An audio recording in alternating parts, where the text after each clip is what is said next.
حدیث ہے کہ جسے موت آ گئی اس کی قیامت قائم ہو گئی. مرتے ہی ظاہر ہے، مرتے کیا، نزع کے عالم میں قرآن پاک میں کئی جگہ آیا ہے کہ فرشتے منہوں پر اور پیٹھوں پہ ہتھوڑے مارتے ہوں گے جان نکالتے وقت. عذاب کا سلسلہ نزع میں شروع ہو جاتا ہے. وَلِعَوْذُ بِاللَّهِ تَعَالَى. اب اللہ تعالیٰ نزع کے عالم کا ذکر کر رہا ہے کہ کیا ہوگا. کَلَّا اِذَا بَلَغَتِ التَّرَاقِي، ہاں ہاں جب جان ہنسلی تک پہنچ جائے گی. وَقِيلَ مَنْ رَاقٍ، یہاں پہ سکتا ہے ایک ہی سانس میں پڑھنا ہے لیکن تھوڑا سا وقفہ کر کے، ورنہ اگر یہ ڈائریکٹ پڑھا جاتا تو مر راق بنتا. چونکہ نون جو ہے وہ، یہ نون غنہ یا جو تنوین ہے وہ، اس کے بعد اگر 6 حروف میں سے کوئی حرف آ جائے، یا، را، میم، لام، واو، نون، تو ادغام ہو جاتا ہے. یہ لفظ بننا تھا مر راق، لیکن چونکہ سکتا ہے تو اسے ایک سانس میں پڑھیں گے دونوں کو الگ کر کے. وقیل من راق، اور کہنے والا کہہ رہا ہوگا کوئی جھاڑ پھونک کرنے والا ہے.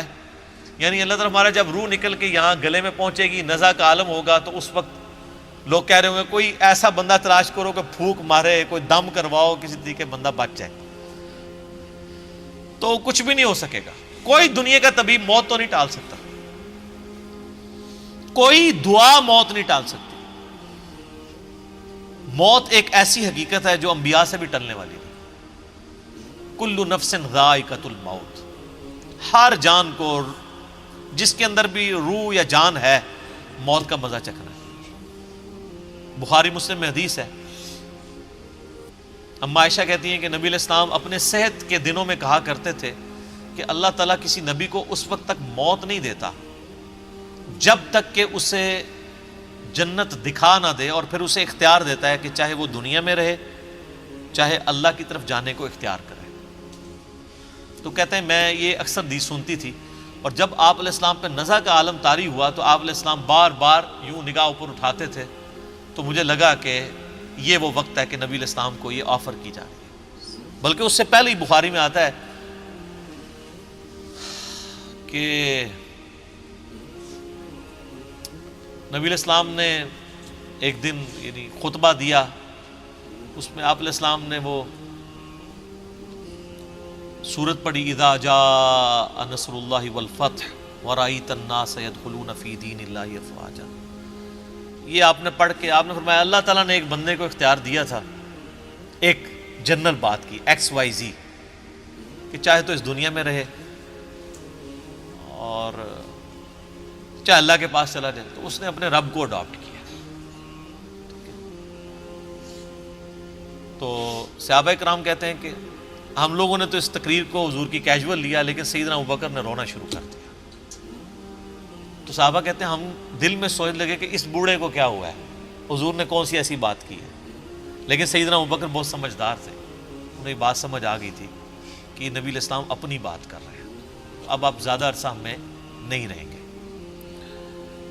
تو اللہ تعالیٰ ماتا ہے کہ جب یہ موت کا وقت آتا ہے نا تو لوگ پھر جھاڑ پھونک والے کو بھی تلاش کرتے ہیں. تو موت جس پہ طاری ہو رہی ہوتی ہے اس کی کیفیت کیا ہوتی ہے، وَظَنَّ أَنَّهُ الْفِرَاقُ، اسے سمجھ آ جاتی ہے کہ بس اب آ پہنچی ہے جدائی کی گھڑی. ہائے ہائے ہائے، اسے پتہ چل جاتا ہے کہ بھائی اب کام ختم، اب ریورس نہیں لگنا. اور یہی وہ لمحہ ہے جس کے بارے میں جامعہ ترمذی میں حدیث ہے کہ موت کے غرغرے سے پہلے پہلے توبہ قبول ہے. جب موت کا غرہ آتا ہے تو پھر نظر آ جاتا ہے نا، جنتیوں کو جنتی فرشتے نظر آ جاتے ہیں. میرا آپ لیکچر سنیں نا عذاب قبر کے اوپر، مسئلہ 117A اور B. 117A میں نے 10 آیات سے عذاب قبر ثابت کیا، اور 117B میں 17 حدیث بخاری مسلم سے پیش کی ہیں، کچھ ابو داؤد ترمذی سے، جس میں نے ایک نیک بندے کی جب روح نکلنے لگتی ہے اس کے ساتھ کیا معاملات ہوتے ہیں، اور ایک برے بندے کی روح. تو اس میں آپ حدیث میں دیکھیں تو وہ لوگوں کو نظر آ جاتا ہے کہ اب ہمارے ساتھ کیا معاملہ ہونے والا ہے. تو اسے تو گمان ہو جاتا ہے کہ میری آخری گھڑی آ پہنچی. وَالْتَفَّتِ السَّاقُ بِالسَّاقِ، اور پنڈلی پنڈلی سے جڑ جاتی ہے. آپ پتہ ہے یہ جو روح نکلتی ہے نا، یہ پاؤں کی طرف سے نکلتی ہے، یوں نکل کے یوں جاتی ہے. اور جب وہ ایگزیکٹ کیفیت طاری ہوتی ہے، جن لوگوں نے یہ آبزرویشن کی ہوئی ہے نا، کئی لوگ ہمارے بھی جاننے والوں میں، کہ وہ نزع کے وقت جب روح نکل رہی ہوتی ہے اس وقت وہ یعنی اس مردے کے پاس موجود ہوں ایگزیکٹ اس وقت میں. وہ جو کیفیت طاری ہوتی ہے وہ بالکل اسی طریقے سے ہوتی ہے کہ ایسے ٹانگوں جو ہیں وہ انسان کی ایسے جڑ جاتی ہیں, پنڈلی سے پنڈلی مل جاتی ہے ایسے, اور پھر یوں نکلتی ہے روح. ظاہر ہے وہ روح نکلنا تو پھر جناب بڑا مشکل کام ہے. تو میں نے بتایا نا کہ وہ روح جب ایسے نکلتی ہے, جو فاسق کی روح تو پھر ایسے نکلتی ہے. سنن نسائی میں, ابو داؤد میں حدیث ہے کہ گویا کوئی شخص جو ہے وہ کانٹے والی چیز روئی میں داخل کر کے اس کو کھینچے, تو وہ کس طریقے سے ایک تار تار ہوتا ہے انسان. اللہ تعالیٰ موت کی سختیاں آسان فرمائے. پنڈلی سے پنڈلی جڑ جائے گی.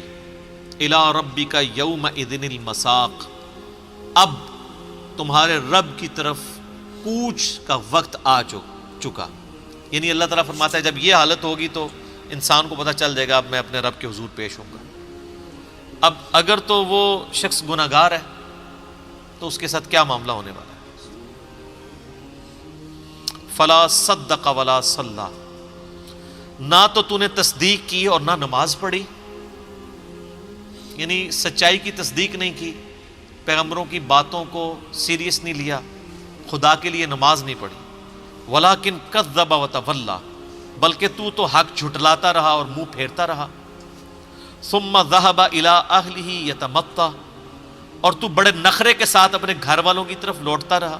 نبی اسلام کی مجالس میں بھی بیٹھتے تھے نا, سنتے تھے, بات اٹریکٹ بھی کرتی تھی, پھر اسی اکڑ میں اپنے گھر والوں کے پاس آتے تھے بڑے نخرے کے ساتھ کہ ہاں جی ہو کے آئے ہیں, کوئی بات میں وزن ہی نہیں. نعوذ باللہ.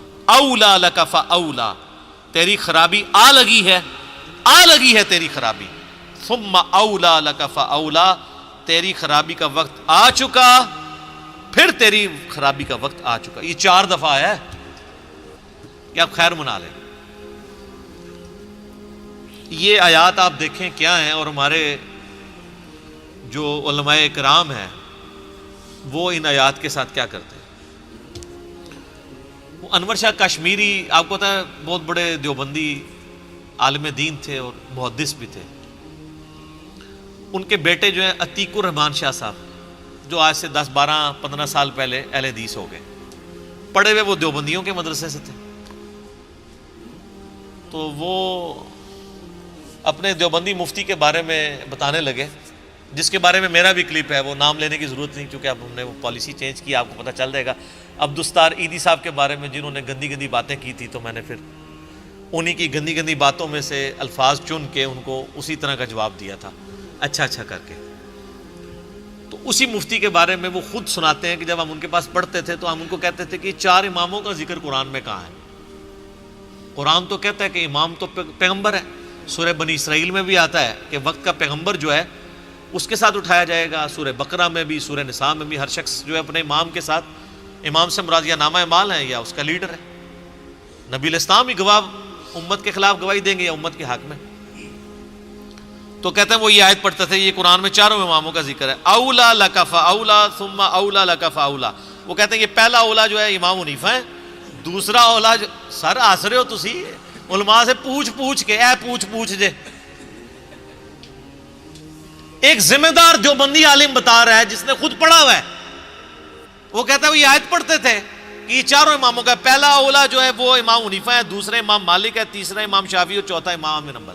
حالانکہ یہ ترجمہ کیا ہے اس کا بن رہا ہے, خرابی. دیکھ لیں تیری خرابی آ پہنچی. تو اللہ کے بندو, یعنی اماموں کو بدنام کروا رہے ہو تم لوگ. یہ امام بھی زندہ ہونا تو ان کی باتیں سنیں, یہ قرآن کے ساتھ کیا تعریف کرتے ہیں. وَلِعَاذُ بِاللَّهِ تَعَالَى. تو اللہ تعالیٰ فرماتا ہے کہ تیری خرابی آ پہنچی, پھر تیری خرابی آ پہنچی, پھر تیری خرابی آ پہنچی, تیری خرابی آ پہنچی. اَيَحْسَبُ الْإِنسَانُ أَن يُتْرَكَ سُدًى, کیا انسان یہ خیال کرتا ہے کہ اسے اسی طریقے سے چھوڑ دیا جائے گا. یعنی اللہ تعالیٰ نے بنا کے چھوڑ دیا ہے, یعنی یہ شتر بے مہار ہے, اس کو اللہ تعالیٰ نے اپنی مرضی پہ چھوڑ دیا, اس کو کوئی پوچھنے والا نہیں ہے.